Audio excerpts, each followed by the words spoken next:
Hey y'all, I'm Robbie Wheaton.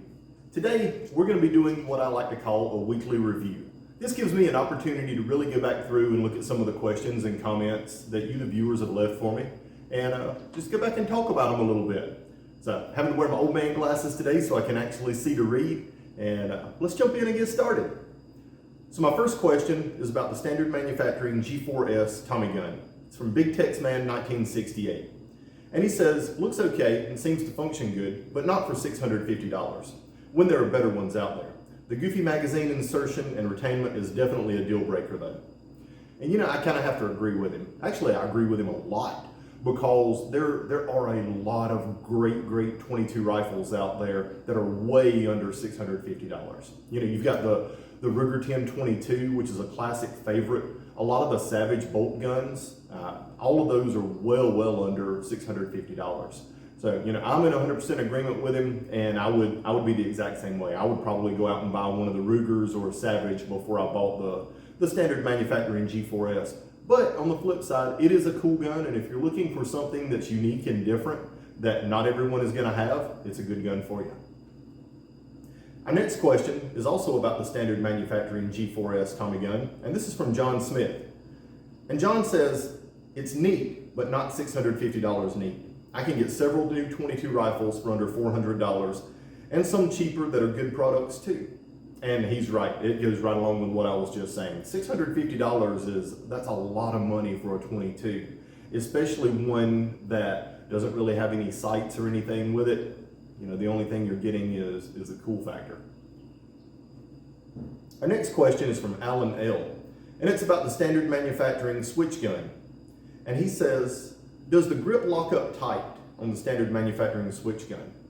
And the answer is yes. When you fold the grip out, the detents that lock the grip open are very positive. It doesn't move around in your hand any at all. That was one of the things about the pistol that I was really impressed with, was how tight the grip did lock up on it. So Alan, yes, it does lock up tight.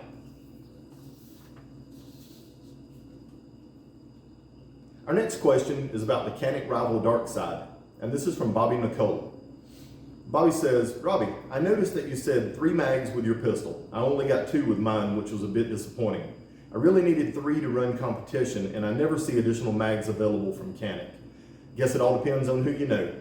Also, number 11 for your list should have been the fluted barrel and matching cuts in the hood. I thought it was a great touch. Keep up the good work and keep your powder dry.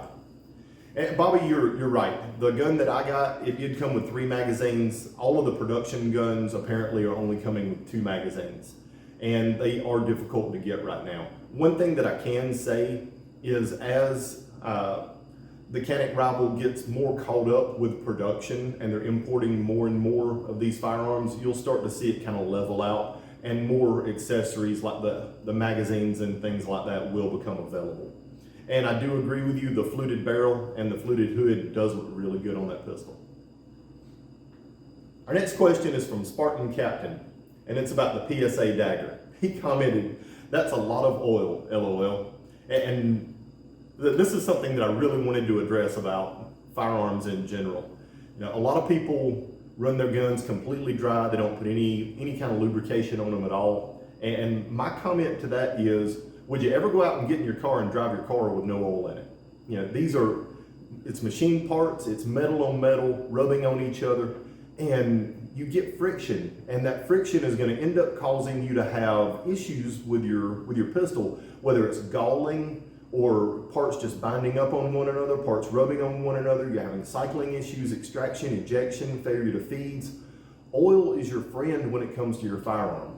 And coming from a military background as well as a competitive shooting background, I've always ran a lot of oil on my firearms as long as I'm in an environment that doesn't attract a lot of dust. That's a little different situation.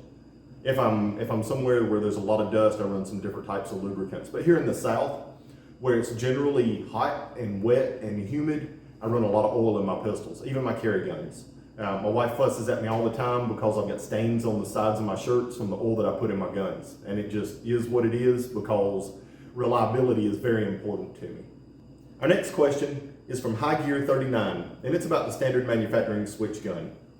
It said, I purchased one and wasn't worried about the front sight. It's not a target pistol. It's for bad breath and body odor distances. And High Gear 39 is correct. It's what I call a nosebleed gun. It's up close personal, it's dirty. My biggest concern with that is that the cylinder timing. I had cylinder timing issues with the one that I had where it was shaving lead, the cylinder wasn't lined up with the bore, and that was a big issue for me. I do like to have a set of sights, no matter what type of pistol it is, whether it's an up-close nosebleed gun or a competition gun. I still like to have a usable set of sights, and the sights on that gun just were not usable. Our next question is from Clifford Morrow. It's about the Masada. The IWI Masada is truly optic ready. It comes with the mounting plates. I don't like the supposed optic ready guns that you have to order an additional optic plate after you buy the pistol, if you can find one, just to mount a red dot. And Clifford, you're right. That is one nice feature about the Masada, is it is truly optic ready right out of the box. You can buy your optic of choice, you've got all your mounting plates that come with the pistol, and it's easy to install.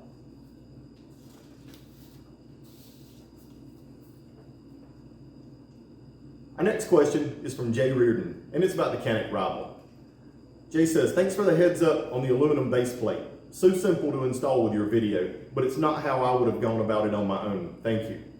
I tell you, Jay, it took me a little bit to figure out how to install those base plates. There's no instructions that come with the pistol that really detail how they're supposed to be installed, which was one of the reasons why I really went through the extra time and trouble on my video to show you how to install those base plates correctly, because they are kind of tricky figuring out how everything goes together. So I'm glad you enjoyed that and were able to install your base plates based off our video. Our next question is from Michael Franchek about the PSA dagger. Sweet build. Correction, the base dagger is $299, not $399. I have the model with the optic cut and the 1/3 co-witness sights and paid $369. I did hate the stock trigger and replaced it with a full aluminum flat drop-in. I did the JG style polish on the trigger bar connector surfaces, and it pulls between 3.5 and 4 pounds without that mushy take up. No knock, but the dagger is about economy. When you take the gun, the trigger, the barrel, you're pushing $700, which puts you up against tough competition. You can buy the frame and slide separately on your dagger and add your own components. And Michael, I have to disagree with you about the dagger being about economy. It's really not. The dagger gives you the opportunity to buy a pistol that is comparable with a Glock that costs twice as much money. So if you're spending $600 on a base Glock that you still want to upgrade with accessories, then you're gonna have well over $1,000 in it, where you can buy the dagger and upgrade it and save several $100s over upgrading a factory Glock. So I think the PSA dagger gives people a great opportunity to build a truly custom gun and save several $100s over building it on a base model Glock. Our next question is from Rod Scribner. And Rod says, what a nice guy. Thank you. Thank you for your service. What is your opinion of the Springfield Armory Hellcat Pro? Rod, that video is coming up. Keep an eye out. Our next comment is from Mr. 556 Gang, and it's about the Smith & Wesson CSX. He said, that looks like a bullcrap burst of thunder. Sorry, but I had to edit. And it kind of does. It looks a little like the burst of thunder. It looks a little like the Taurus GSX, which we're going to be reviewing. I'm sorry, the G4, is it the G4X? Yeah, that's the one, the G4X. So it does look a lot like the G4X and compares similarly to the G4X. And if I had to pick one over the other, I would probably lean toward the Taurus over the CSX. But once again, that review's coming up as well. Keep an eye out. Our next comment is from Nora Charles, and it's about the standard manufacturing switch gun. I was really excited about this gun. Could this have been a lemon? Nora, you're exactly right. That gun that I got, it could very well have been a lemon. These firearms are built by people, and there's quality control checks and processes that they go through. It could have been a Friday gun that just slipped through the cracks. Absolutely. I really haven't seen anyone else posting any kind of videos or comments that they're having, serious issues with theirs. So yes, it may have just been that I got a crappy gun. So, and if that happens, you can always send it back to the manufacturer to have them go through it and repair it. My next comment is from Mike Benjamin. And Mike says, Marty Stafford, Wild America, are you his son?